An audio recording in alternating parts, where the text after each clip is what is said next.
action de savoir-faire japonais. On déséquilibre son adversaire pour enchaîner par une merveilleuse technique de poing au visage, l'art et la manière nippone.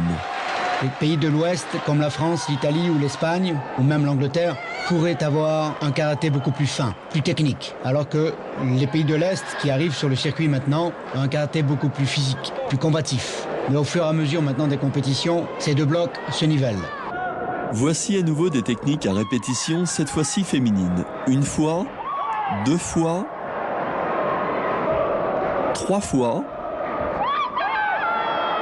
et puis KO absolu. Le corps a ses limites que la raison oublie. Toujours pour la protection des compétiteurs, lorsqu'un des deux partenaires reste au sol plus de 10 secondes, il est éliminé par abandon, toujours sur décision médicale. Un pantin désarticulé est signe d'un chaos violent. On ne maîtrise plus son corps dans l'espace, la psychomotricité de celui-ci est perturbée, heureusement sans gravité.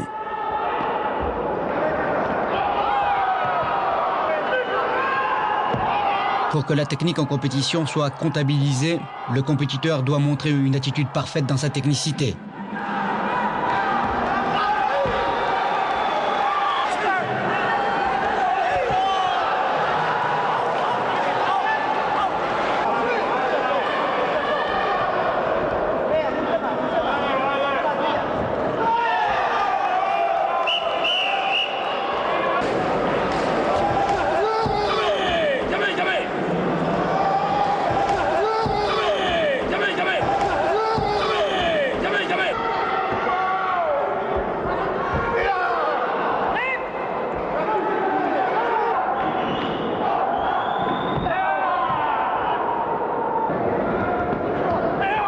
Regardez bien, le manque de vigilance de certains peut déclencher l'incident.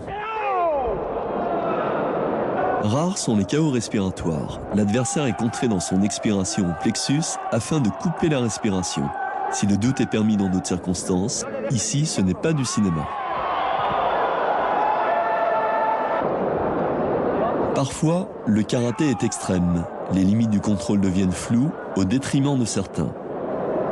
L'arbitre devra répondre présent pour éviter toute dérive.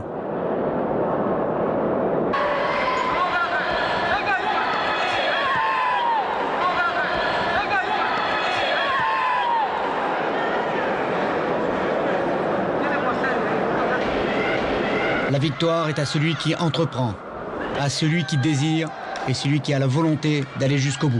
La place à la faiblesse n'existe pas. Le sport de combat est une école de volonté et de détermination. On accepte très difficilement sa défaite. Et surtout, on se dépasse. On va au-delà de soi-même. N'est-ce pas une bonne école de vie ?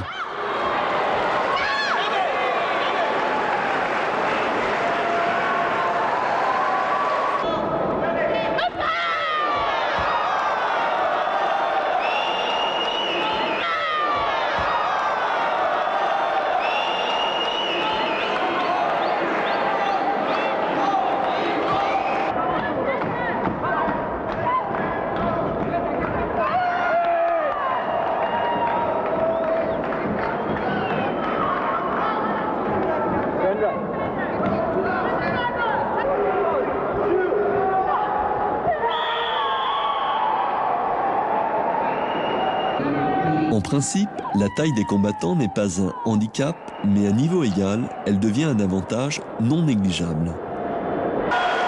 Nous terminerons par cette attaque à la gorge pleine d'émotion. On en retient son souffle, presque pour compatir, mais heureusement sans gravité, cette touche restera dans la mémoire de notre jolie Mexicaine.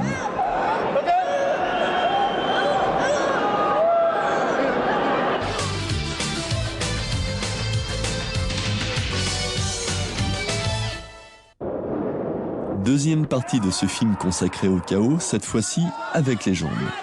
Moins souvent exécutés mais tout autant efficaces, le plus souvent encore, les chaos avec les pieds occasionnent des traumatismes différents. Dans cette séquence, le balayage du premier provoque la chute du second qui vient le frapper sans le vouloir au visage. Uchion Igiri, coup de pied retourné très puissant et heureusement parfaitement maîtrisé, sinon la tête volerait en éclats. Mawashi Giri, technique circulaire de la jambe en frappant avec le dessus du pied ou bien avec le tibia comme nous le verrons plus loin. Cette attaque représente plus de 70% des techniques de jambes.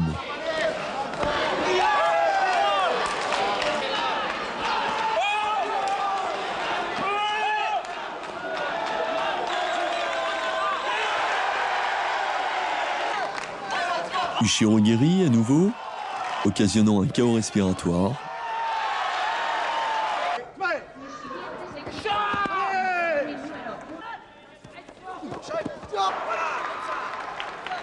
On peut remarquer que même lorsque les balayages existent, celui qui enchaîne contrôle.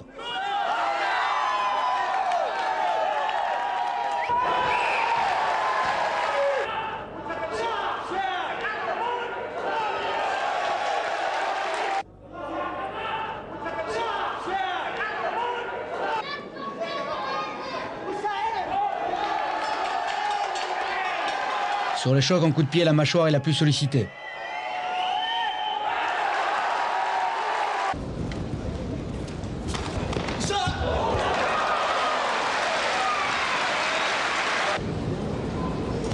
Souvent, les compétiteurs de ce niveau se côtoient et sont souvent des amis. Et lorsqu'ils sont sur le tapis, uniquement cette rivalité sportive apparaît. Dans cette action, le partenaire balayé se protège en mettant ses jambes devant lui. Malheureusement, l'une atterrit dans le nez de son partenaire.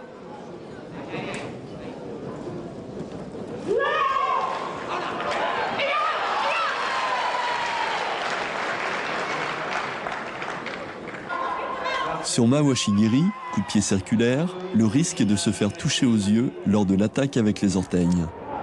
Lorsque la technique arrive sur la joue ou la pommette, le choc est encaissé par la boîte crânienne qui se trouve balancée sur le côté. Lors d'un championnat de très haut niveau comme un championnat d'Europe ou un championnat du monde, les compétiteurs peuvent facilement faire 10 à 12 combats, qui est énorme au niveau physique et surtout au niveau psychologique. La frappe avec le revers du pied, Ura Mawashi, est plus difficile à contrôler car le talon s'avance dangereusement dans la garde du partenaire.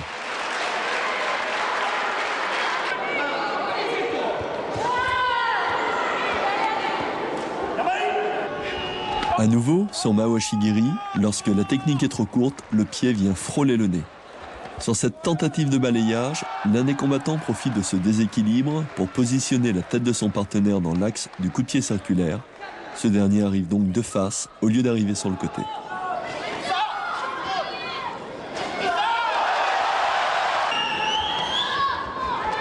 En Yokogiri, coup de pied latéral, la puissance du mouvement est donnée par le déhanchement du bassin. Coup de pied très puissant, la tête du partenaire est désaxée, le corps désarticulé. Les techniques de coup de pied que l'on voit ici en circulaire, notamment, sont peut-être les plus dangereuses et qui entraînent les traumatismes les plus graves. Les KO au visage, là, sont plus fréquents. Il est vrai que la partie qui entre en contact avec le visage est beaucoup plus importante, qui peut aller de la mâchoire à l'arcade. À nouveau, le coup de pied avec le revers vient frapper cette fois-ci le nez.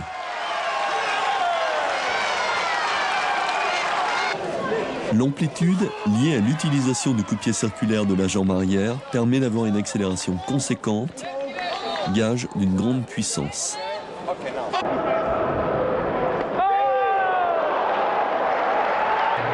Lors d'un balayage, les risques sont nombreux. Ainsi, celui qui prend l'initiative de déséquilibrer reçoit en pleine tête le genou de celui qui tombe, qui est lui-même assommé lorsque sa tête touche violemment le sol.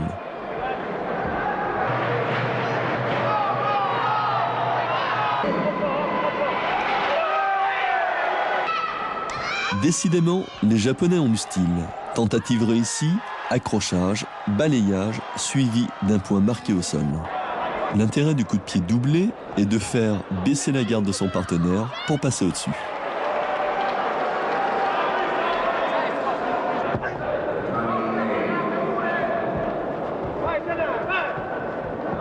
Dans cette action, la violence de la chute se fait au niveau des cervicales. La perte de repère dans l'espace est le signe d'une désorientation suite à un choc. Le partenaire s'est enroulé autour de lui.